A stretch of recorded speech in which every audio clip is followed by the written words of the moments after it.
ক্যাবিনেটের council of অ্যাডভাইজারের 38তম meeting ছিল। সেখানে 3টি বিষয় আলাপ হয়েছে। প্রথম বিষয়টা ছিল যে সংস্কার কমিশনগুলো, মোট 11টা সংস্কার কমিশন হয়েছিল, আপনি জানেন। কনস্টিটিউশন সংস্কারটা ছাড়া মোট 10টা কমিশনের যেগুলো আশু সুপারিশ যেগুলো বাস্তবায়নযোগ্য, সেগুলো নিয়ে আজকে আবার একটা বড় আলোচনা হয় এবং আলোচনায় জানানো হয় যে আপনারা জানেন গত 721টি সুপারিশ বাস্তবায়নাধীন আছে, তার মধ্যে 16টি অলরেডি বাস্তবায়ন হয়েছে, 14টি আংশিক বাস্তবায়ন হয়েছে এবং বাকিগুলো বাস্তবায়নাধীন। তো আজকে আরও জানানো হয় যে আরও 246টা অতি গুরুত্ব 246টা আশুকরণীয় রিফর্ম আরও এসছে, এগুলো বাস্তবায়নাধীন, এটা জানানো হয় ক্যাবিনেটকে। মোট হচ্ছে তাহলে দাঁড়ানো হলো 367টা। 367টার মধ্যে 37টি অলরেডি বাস্তবায়িত হয়েছে। আমরা আপনাদেরকে একটু পরে এই প্রেস কনফারেন্সের পরে এটার লিস্টটা আপনাদেরকে আমরা শেয়ার করব। তো এটার মধ্যে নতুন যেগুলো 246টা এসছে, তার মধ্যে 82টা ছিল লেবার নিয়ে। আজকে লেবার যিনি অ্যাডভাইজার ব্রিগেডিয়ার সাখাওয়াত হোসেন, উনি জানিয়েছেন যে তার 82টার মধ্যে অনেকগুলোই খুবই ফাইনাল পর্যায়ে আছে বাস্তবায়নের, কিছু কিছু অলরেডি বাস্তবায়িত হয়েছে। নারী কমিশনের 71টি আশু বাস্তবায়নের জন্য লিস্টিং করা হয়েছে এবং অনেকগুলো অলরেডি এটা নিয়ে কাজ হচ্ছে। এলজিআরডির 37টি, হেলথের 33টি এবং ইনফরমেশনের 23টি মোট। এগুলো আবারও বলছি, 37টি ইমপ্লিমেন্টেড হয়েছে, 14টি পার্শিয়ালি ইমপ্লিমেন্টেড হয়েছে এবং 316টি বাস্তবায়নাধীন অথবা পর্যালোচনার পর্যায়ে আছে। আমরা আজকে এটা নিয়ে চিফ অ্যাডভাইজার আবার বলেছেন, অন্যান্য অ্যাডভাইজারও বলেছেন, এটার বিষয়ে আরও জোর দেওয়া হয়েছে এবং এটা আগামী মিটিংগুলোতেও এই বিষয়ে আর কি অগ্রগতি হয়েছে সেগুলো আগামী মিটিংগুলোতে এটা সবাইকে আপডেট করা হবে। আমরাও আপনাদেরকে সেই অনুযায়ী আপডেট করব। আজকে তার মধ্যে আজকে বলা হয়েছে যে সমস্ত সুপারিশ, লো হ্যাঙ্গিং ফ্রুট, আপনি জানেন যে যেগুলো খুব দ্রুত বাস্তবায়ন করা দরকার, সেগুলোর ব্যাপারে এমফাসিস দেওয়া হচ্ছে যে খুব দ্রুত যেন এটা বাস্তবায়ন করা যায়, আশু বাস্তবায়নাধীন যে 367টার মধ্যে। আজকে আরও ক্যাবিনেট আলোচনা করেছেন যে সার্ভেইলেন্স, আপনি জানেন কিছুদিন আগে টেক গ্লোবাল যেটা ইনস্টিটিউট, তারা একটা খুব ইম্পর্টেন্ট একটা রিপোর্ট করেছে, সাথে ডেইলি স্টার। তো সার্ভেইলেন্সের ইকুইপমেন্ট আপনি জানেন যে এটা আগামী গত গভর্নমেন্টের সময় কিছু হিসাবে আসছে প্রায় $300 মিলিয়ন, কেউ বলছেন প্রায় $200 মিলিয়ন সার্ভেইলেন্স ইকুইপমেন্ট কেনা হয়েছিল এবং পুরো জিনিসটা আমরা যেটা রিপোর্টে আমরা পড়ছি, যেটা টেক গ্লোবাল ইনস্টিটিউটের 70 পেজের যে রিপোর্ট সেখানে এবং ডেইলি স্টারের রিপোর্ট, এখানে পুরোপুরি স্পষ্ট যে গত স্বৈরাচার সরকার বাংলাদেশের নাগরিক অধিকার হরণের জন্য এই সার্ভেইলেন্সের যে ইকুইপমেন্টগুলো সেগুলো স্পাইওয়্যার তারা ইউজ করেছেন এই অবৈধ নজরদারি করার জন্য এবং আপনার ফ্রিডম অফ স্পিচকে আমরা যে কনস্টিটিউশনে আমাদের যে গোপনীয়তার যেই রাইটটা দেওয়া হয়েছে সেটাকে তারা খর্ব করেছেন। তো সেইটার উপরে একটা কমিটি করে দেওয়া হয়েছে যে এটাকে ইনভেস্টিগেট করার জন্য, যে কত টাকার কত $মিলিয়ন এটা কেনা হয়েছে এবং কোথা থেকে এইগুলো কেনা আছে। অলরেডি যে রিপোর্টে এসছে যেগুলো অনেক ইসরায়েল থেকে কেনা হয়েছে। তো এই পুরো বিষয়গুলো তারা খতিয়ে দেখবেন, সেগুলোর উপরে এটার প্রধান থাকবেন হচ্ছেন আমাদের special adviser on post, telecommunication and ICT affairs Faiz Tayeb Ahmed. উনি special assistant of chief adviser on ICT, post and telecommunication. উনি এটার নেতৃত্ব দিবেন এবং এইটার ফলে যেটা হবে যে কীভাবে করা হয়েছে এবং এটা কীভাবে ইউজ করা হয়েছে। হ্যাঁ, এবং আজকের আজকে ক্যাবিনেটে এটাও আলাপ হয়েছে যে আপনারা আরেকটা রিপোর্ট দেখেছেন যে পুলিশের জন্য কিভাবে মারণাস্ত্র কেনা হয়েছিল সেটা নিয়েও ইনভেস্টিগেশন হচ্ছে, কিভাবে এই মারণাস্ত্র প্রকিউরমেন্ট করা হয় এবং কিভাবে এটা ইউজ হয় গত স্বৈরাচার গভর্নমেন্ট। আর আজকে জানানো হয় যে এই যে ৩৬৭ যে সুপারিশ যেটা বাস্তবায়নাধীন আছে বা তার মধ্যে ৩৭টা বাস্তবায়িত হয়েছে, এগুলো অনেকগুলোই আমাদের এলডিসি যে গ্র্যাজুয়েশন, আমরা ২০২৬ সালে আমাদের এলডিসির গ্র্যাজুয়েশন হওয়ার কথা আমরা খুঁজছি, তো এই এলডিসি গ্র্যাজুয়েশনের ক্ষেত্রে এই সুপারিশগুলো কাজে লাগবে। আর মিটিংয়ে বলা হয় যে লেবার লিডারদের, আপনি জানেন যে শেখ হাসিনার আমলে প্রচুর লেবার লিডার এগেনস্টে অনেক রকমের হয়রানিমূলক মামলা করা হয় তাদের অধিকারকে খর্ব করার জন্য। বাংলাদেশের লেবার অ্যাক্টিভিজমকে তারা আসলে দমিত করতে চেয়েছিলেন, দমন করতে চেয়েছিলেন। তো সেই ক্ষেত্রে আজকে ক্যাবিনেটে জানানো হয় যে 90% cases against labour leader already withdraw করা হয়েছে। আর পাবলিক প্রকিউরমেন্ট নিয়েও কথা হয়েছে যে পাবলিক প্রকিউরমেন্টের নতুন একটা অ্যামেন্ডমেন্ট করা হয়েছে এবং এটার একটা নতুন যে ড্রাফট করা হচ্ছে এটা সব মন্ত্রণালয়ের মধ্যে এটা শেয়ার করা হবে এবং এটা নিয়ে খুব দ্রুত এটা একটা কাউন্সিল, এটা ক্যাবিনেটে আসবে এটা নিয়ে সিদ্ধান্তের জন্য।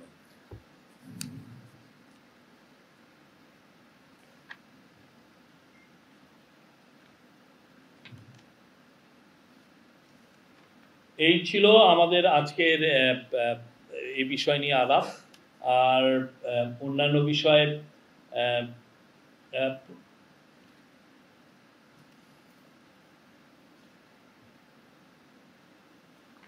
এই আর মালয়েশিয়া নিয়ে আমরা বলতে পারি আমাদের একটা খুবই ফ্রুটফুল একটা ট্যুর হয়েছে, আমরা বলবো এটা একটা ল্যান্ডমার্ক ট্যুর ছিল। আমাদের চিফ অ্যাডভাইজার 11 তারিখ রাতে কুয়ালালামপুর গিয়ে পৌঁছান, তার 12 তারিখে তার সাথে বায়োলেটারাল মিটিং হয় মালয়েশিয়ার প্রাইম মিনিস্টার দাতু সেরি আনোয়ার ইব্রাহিমের সাথে, এবং সেই সাথে মালয়েশিয়ার অনেক মিনিস্টার ছিলেন ওই মিটিংয়ে। এবং এটা খুবই আমি বলবো যে ফলপ্রসূ একটা ট্যুর হয়েছে এবং এর ফলে বাংলাদেশ এবং মালয়েশিয়ার মধ্যে যে অলরেডি একটা ফ্রেন্ডলি রিলেশনশিপ আছে সেটা আরও শক্তিশালী হলো এবং আরও নতুন উচ্চতায় উঠলো। এইখানে অনেকগুলো বিষয় এসছে, আমরা বলবো প্রথম হচ্ছে যে মাইগ্রেন্ট ওয়েলফেয়ার নিয়ে অনেক কথা হয়েছে এবং এটা নিয়ে কিছু আমাদের কিছু প্রোগ্রেস ছিল। প্রথম ছিল যে মালয়েশিয়ায় যারা আমাদের শ্রমিক ভাই বোন যারা আছেন, যারা কাজ করছেন, তারা এখন থেকে মালয়েশিয়া আমাদেরকে জানিয়েছে যে প্রফেসর ইউনুসের সাথে যেটা ডেলিগেশন লেভেল টকসে এটা বলা হয়েছে যে মালয়েশিয়ায় যে বাংলাদেশি ওয়ার্কাররা, মালয়েশিয়ান যে ওয়ার্কাররা যে বেনিফিটগুলো পান, সোশ্যাল বেনিফিট বা যেই সোশ্যাল প্রোটেকশন পান, ঠিক সেই ধরনের বেনিফিট তারা এখন থেকে এনজয় করবেন।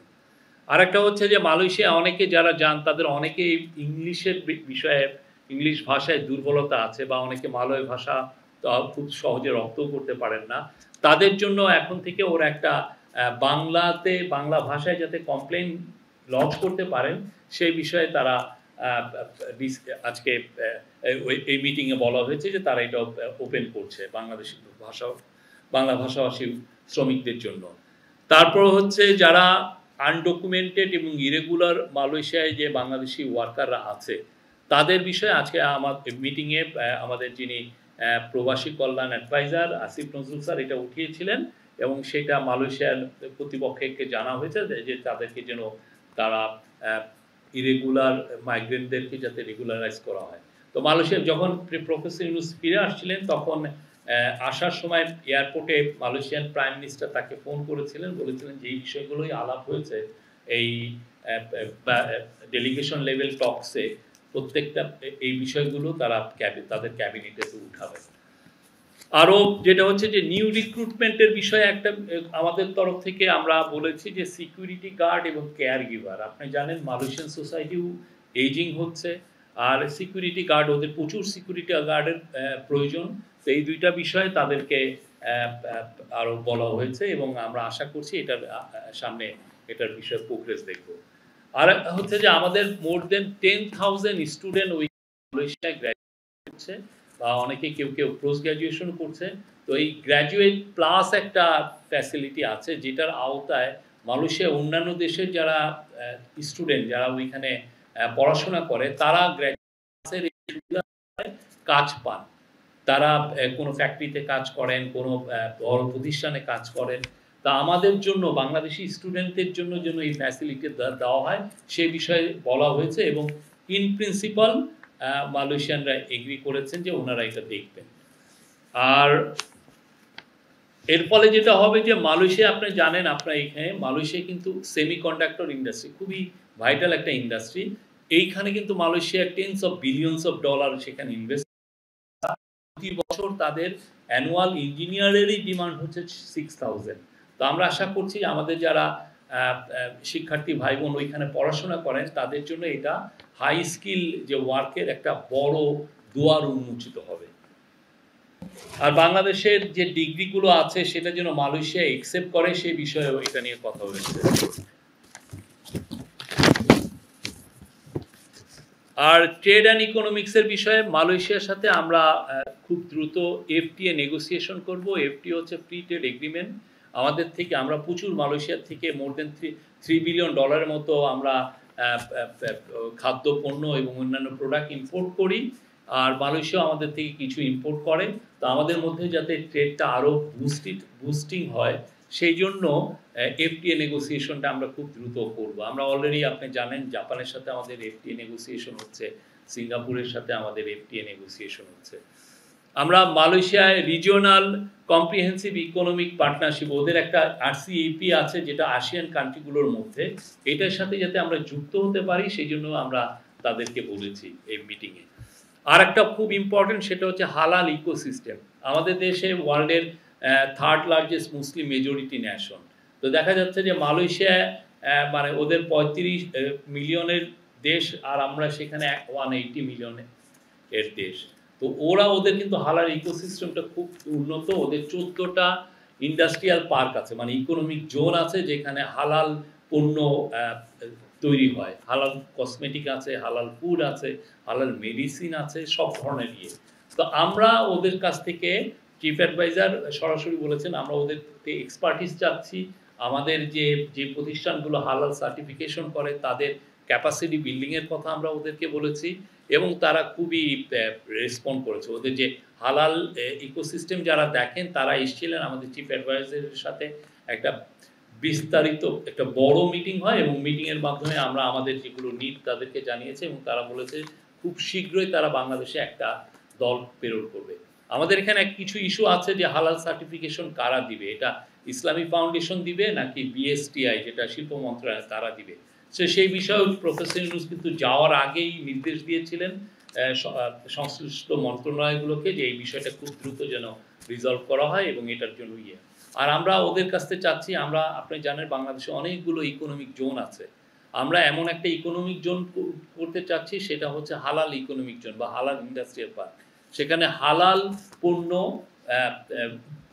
তৈরি হবে এবং এটার মূল সিংহভাগ আমাদের লোকাল মার্কেটে এবং বাইরে যাতে এক্সপোর্ট হয় সেটা। আমরা আসলে হালাল যে পুরো মার্কেটটা সেটা $3 ট্রিলিয়ন মার্কেট। আমরা চাচ্ছি যে এই মার্কেটে এই জায়গায় আমরা আমাদের জায়গাটা তৈরি করে নিতে। মালয়েশিয়া খুবই বড় প্লেয়ার, আমরা মনে করি যে আমাদের কোম্পানিগুলো যেরকম সক্ষমতা অর্জন করছে খুব শীঘ্রই তারা এই বিষয়ে ভালো কিছু করতে পারবে। আমরাও ডিফেন্স কোঅপারেশন নিয়ে তাদের সাথে কথাবার্তা হয়েছে এবং আমরা আশা করছি যে এর ফলে দুই দেশের সিকিউরিটি এজেন্সিগুলোর মধ্যে নিবিড় সহযোগিতা হবে এবং নিবিড় সহযোগিতার ফলে যেটা হবে যে আমরা অনেক বিষয় নিয়ে কাজ করতে পারবো। কাউন্টার টেররিজম এটার মধ্যে অন্যতম। রোহিঙ্গা ইস্যু নিয়ে অনেক কথা হয়েছে। রোহিঙ্গা ইস্যু পুরো প্রফেসর ইউনূসের সাথে মূলত আনোয়ার ইব্রাহিমের 3টা মিটিং হয়।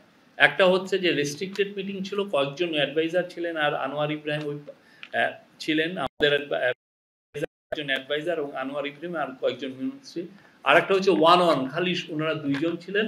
আর একটা হচ্ছে ডেলিগেশন লেভেল টক, যেখানে আমাদের পুরো ডেলিগেশন তাদের পুরো ডেলিগেশন, তাই একটা বড় মিটিং। এই 3টা মিটিং ছিল। তো এই 3টা মিটিংয়ে রোহিঙ্গা ক্রাইসিস নিয়ে আলাপ হয়েছে। এই রোহিঙ্গা ক্রাইসিস নিয়ে আমরা খুব শীঘ্রই 25শে অগাস্ট, আপনি জানেন এটা 8ম বার্ষিকী হবে এই যে রোহিঙ্গাদের যে ইনফ্লাক্স, যে 7.5 লক্ষ যে রোহিঙ্গা 2017 সালে আসলো বাংলাদেশে, সেটার বর্ষপূর্তি হবে 25শে আগস্ট। সেই সময় একটা বড় আমরা ইন্টারন্যাশনাল কনফারেন্স করতে চাচ্ছি, সেখানে 50টার মতো ডিগনিটারিজ আসবে। আমরা আশা করছি আরও হাই অফিসিয়াল হয়তো বা 2-1 ফরেন সেক্রেটারি লেভেল বা ফরেন মিনিস্টার লেভেলে কেউ কেউ থাকতে পারে। আর এটা কক্সবাজার হবে। এছাড়াও রোহিঙ্গা নিয়ে ইউএনের হোস্টিংয়ে একটা ইন্টারন্যাশনাল কনফারেন্স হচ্ছে নিউ ইয়র্কে, সেটা হলো 30শে সেপ্টেম্বর, যেটার ফ্যাসিলিটেটর হচ্ছেন হলো মালয়েশিয়া এবং ফিনল্যান্ড। আর আরেকটা বড় রোহিঙ্গা নিয়ে আরও আরেকটা আমরা আশা করছি যে আরেকটা বড় মিটিং হবে হচ্ছে দোহাতে। এই আর আমরা আসিয়ানের মেম্বারশিপ জন্য আমরা প্রথম যেটা স্টেপ, সেক্টরাল ডায়ালগ পার্টনার যাতে আসিয়ানের হতে পারি, সেই জন্য আমরা ফর্মালি আমরা তাদেরকে জানিয়েছি। আবারও এই বিষয়ে আমরা আশা করছি যে সামনে কিছু আরো প্রোগ্রেস হবে। এই ছিল। আর ইনভেস্টমেন্টে মালয়েশিয়ান, আপনি জানেন মালয়েশিয়া ইকোনমি ইজ বুমিং। মালয়েশিয়ার যারা কংগ্লোমারেট, তারা ওয়ার্ল্ডের some of them are quite big. এদের যারা বড় বড় কংগ্লোমারেটের যারা চিফ এক্সিকিউটিভ বা চেয়ারম্যান, তাদের সাথে চিফ অ্যাডভাইজারের একটা মিটিং, কয়েক দফা মিটিং হয়েছে। পেট্রোনাসের চিফ, তারপরে প্রোটন, আপনি জানেন প্রোটন আগে ওরা প্রোটন ইদানিং ইভিউ করছে, ইলেকট্রিক ভেহিকল করছে। প্রোটন সাগার চিফ, খাজানা ওদের স্টেট মানে মালয়েশিয়ান গভর্নমেন্টের, এটা মালয়েশিয়ান স্টেটের সভারেন স্টেট ফান্ড, খুবই বড় ফান্ড, তাদের চিফের সাথে কথা হয়েছে। সানওয়ে গ্রুপ, মালয়েশিয়ার সবচেয়ে largest construction real estate company, হ্যাঁ, তাদের সাথে কথা হয়েছে। এবং ওদের যারা আমাদের যে বিজনেস একটা ফোরাম হয়েছিল, সেখানে অনেক পাম অয়েল ম্যানুফ্যাকচারার আসছিলেন, যারা প্রডিউসার এসেছিলেন, তাদের সাথেও কথা হয়েছে। আমরা আশা করছি যে রবি এক্সিয়েটার যারা প্যারেন্ট কোম্পানি এক্সিয়েটা বেরহাট, তাদের চিফ এক্সিকিউটিভের সাথে এবং তাদের চেয়ারম্যানের সাথেও কথা হয়েছে। তো আমরা আশা করছি যে এর ফলে বাংলাদেশের প্রতি তাদের যে ইন্টারেস্টটা বাড়বে, বাংলাদেশে আমরা মালয়েশিয়ান ইনভেস্টমেন্ট অদূর ভবিষ্যতে দেখতে পারবো। Thank you.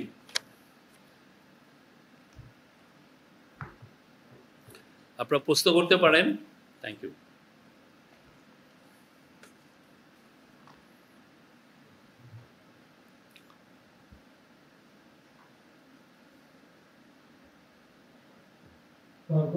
আমার নাম মোহন, আমি আমার জানার বিষয় যে আড়িপাতা যন্ত্র, যেটার জন্য আসলে তদন্ত কমিটি গঠন করা হয়েছে, এই আড়িপাতা যন্ত্রগুলো এখন কি অবস্থা এবং এই যন্ত্র দিয়ে এই সরকার আড়ি পাচ্ছে কিনা, এই বিষয়ে একটু জানতে চাচ্ছিলাম।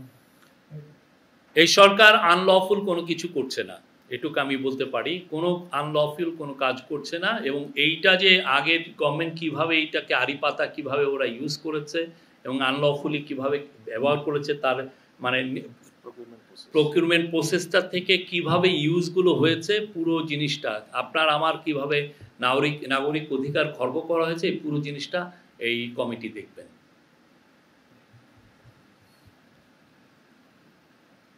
হ্যালো, আমি শাওন হাসান। আমি জাস্ট দুটো বিষয় একটু জানতে চাচ্ছি। সেটা হচ্ছে যে এলডিসি গ্র্যাজুয়েশনের বিষয়ে তো আপনাদের একটা সিদ্ধান্ত, তা আমরা আজকে অনেক জায়গায় দেখছি ব্যবসায়ীদের যেমন একটা এখনো বলছে যে তার সময় যান, গভর্নমেন্ট কি তার স্ট্যান্ডে আছে কিনা, এটা একটা বিষয়। আর একটু করে যদি এটা জানতে চাই, আমি জানি না কতটুকু এটা আপনাদের সাথে রিলেটেড, জুলাই সনদের অগ্রগতি বিষয়ে বলুন। আমি LDC graduation very much on. আমরা এই 2026-এ এলডিসি গ্র্যাজুয়েশন হচ্ছে এবং আমাদের যিনি এটা নিয়ে দেখছেন, আমাদের special assistant on finance affairs doctor Anisuzzaman Chowdhury, উনি এটা নিয়ে কাজ করছেন, ওনার টিম কাজ করছেন। কিছুদিন আগে এটা নিয়ে একটা বড় মিটিংও হয়েছে। আমরা আশা করছি এটা মানে আমরা রাইট অন টার্গেট, আমরা এটা হবে। আর জুলাই সনদ, এটা নিয়ে আমার মনে হয় যে ডক্টর আলী রিয়াজ এবং মুনির হায়দার, ওনারা এটা নিয়ে ভালো বলতে পারবেন আপনাদেরকে।